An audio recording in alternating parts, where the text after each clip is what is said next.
Assalamualaikum warahmatullahi wabarakatuh. Perkenalkan, nama saya Anik Farida dari Fakultas Usuluddin Adab dan Humaniora, Program Studi Akidah dan Filsafat Islam.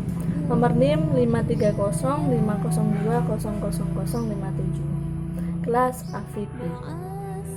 Di sini saya akan memaparkan materi mengenai filsafat Renaissance. Latar belakang masalah. Zaman Renaissance, kebangkitan kembali budaya Greco-Roman di Italia dan Eropa terjadi sekitar tahun 1500. Meskipun gejalanya telah muncul 1 atau 2 abad sebelumnya, tetapi gerakan budaya ini baru berkembang meluas pada tahun 1500. Pokok zaman ini adalah pandangan kembali ke bumi sebagai reaksi terhadap pandangan abad pertengahan yang menekankan surgawi akibat besarnya pengaruh agama. Karena pentingnya pembahasan mengenai zaman Renaissance bagi perkembangan peradaban manusia, maka saya akan membahas mengenai latar belakang zaman Renaissance, tokoh-tokoh dan jasa Renaissance bagi perkembangan peradaban manusia. Rumusan masalah yaitu untuk mengetahui apa pengertian Renaissance, bagaimana perkembangan Renaissance, siapa tokoh-tokoh zaman Renaissance. Pengertian Renaissance.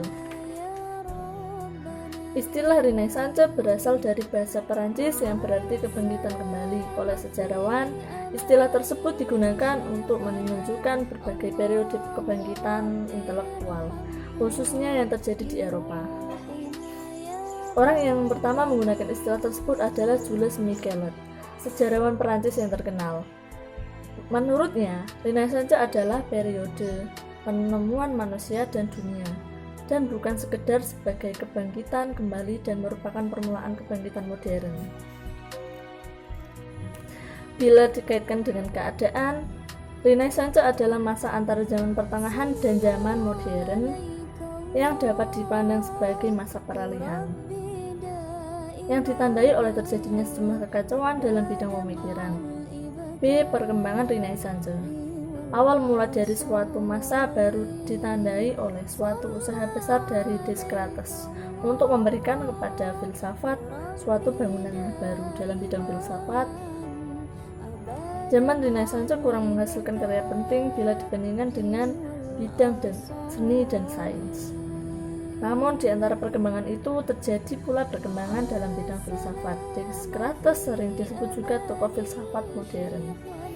Ciri utama Renaissance adalah humanisme, individualisme, lepas dari agama, tidak mau diatur oleh agama, empirisme, dan rasionalisme.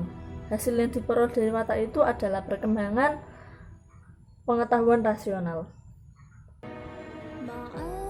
Hasil yang diperoleh dari watak itu ialah perkembangan rasional,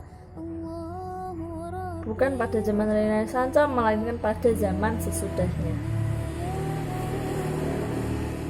Agama Kristen semakin ditinggalkan karena semangat humanisme itu.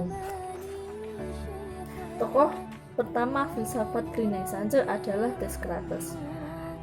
Kita menemukan ciri-ciri Renaissance tersebut, yaitu menghidupkan kembali rasionalisme Yunani, Renaissance, individualisme, humanisme, lepas dari pengaruh agama.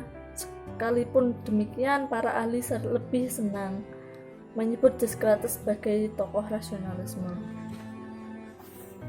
Kerajaan yang lebih besar yaitu Kapuasan, Spanyol, dan Prancis. Dante mulai menjadi pengkritik dan penentang otoritas moral yang Kapuasan yang nilainya tidak adil dan tidak bermoral. 2. Francesco Petrarca. Francesco adalah seorang yang lahir pada 20 Juli 1304. Ia belajar hukum di Montpellier dan melanjutkan ke Universitas Bologna. Namun ia lebih tertarik pada seni dan seni lukis. 3. Boccaccio. Giovanni Boccaccio lahir di Certaldo. Italia tahun 1313. Seorang pedagang yang berasal dari Firenze. Hasil karyanya antara lain epos seperti Tebiade atau Aeneid, prosa seperti Amito, puisi seperti Amoroso Visione dan Ninfale Visiolae. Lorenzo Valla. Lorenzo lahir di Roma pada tahun 1405 dari keluarga ahli hukum. Salah satu ungkapannya yang sangat terkenal adalah mengorbankan hidup demi kebenaran dan keadilan.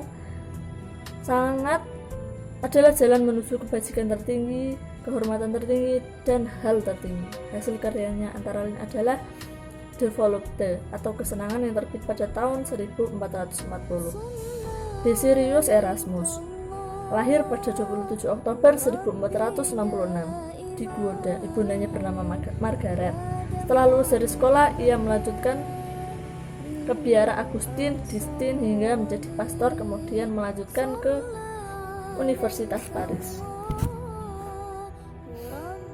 Hasil karya Erasmus yaitu satu karya-karya satiris dengan tujuan mengungkapkan segala kelemahan penyakit, korup dan munafik.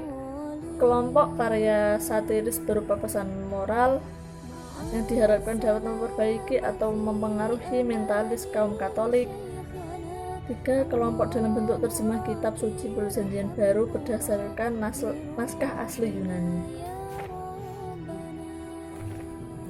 Niccolò Machiavelli adalah filosof politik Italia. Niccolò Machiavelli lahir pada tahun 1469 di Florence, Italia. Ayahnya seorang ahli hukum. Pada usia 29, Machiavelli memperoleh kedudukan tertinggi di pemerintahan sipil Florence. Selama 14 tahun sesudah itu, ia mengabdi kepada Republik Florence Florentine dan terlibat dalam berbagai misi diplomatik atas namanya. Kesimpulan dari semua materi tersebut adalah secara etimologi, Renaissance berarti kelahiran kembali atau kebangkitan kembali, dari bahasa Prancis re artinya kembali atau lagi, Naissance artinya kelahiran. Sedangkan dalam bahasa Latin nascientia, nastor, natus, kelahiran, lahir, dilahirkan. Kelahiran kembali ia juga disebut dengan zaman pencerahan. Begitu juga pencerahan kembali mengandung arti munculnya kesadaran baru bagi manusia. Terima kasih. Telah usai sudah materi yang saya paparkan. Wassalamualaikum warahmatullahi wabarakatuh.